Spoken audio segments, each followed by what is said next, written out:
အားလုံးပဲမင်္ဂလာပါ KN Football Tips ကကြိုဆိုပါရစေ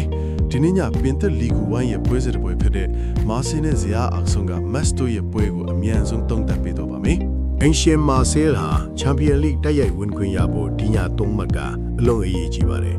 နောက်ဆုံးနှစ်ပွဲဆက်ရှုံးထားလို့ဖောင်ရင်းရိုက်နေမယ်သူတို့ရဲ့တိုက်ရှိကတော့ဂိုး90ကျော်တွင်းထားနိုင်ပါတယ်တစ်ဖက်ကမက်ကတော့ league မှာဂိုးအမာဆုံးပေးထားရတဲ့ခန်းစစ်ဂိုး60နဲ့အတူဇယားအောက်ဆုံးမှာရုန်းကန်နေရပါလို့နောက်ဆုံး10ပွဲမှာလည်းနိုင်ပွဲလုံးဝပျောက်ဆုံးနေတဲ့အထင်ပါဒေတာတွေအရ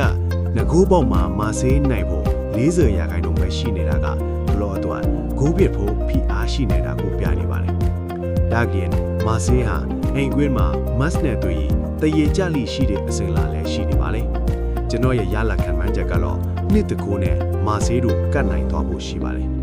အပိုင်လိုက်ချင်းသူတွေအတွက် mass +2.0 နဲ့မာဆေးဝင်းကအသေးအကျဆုံးပါလေ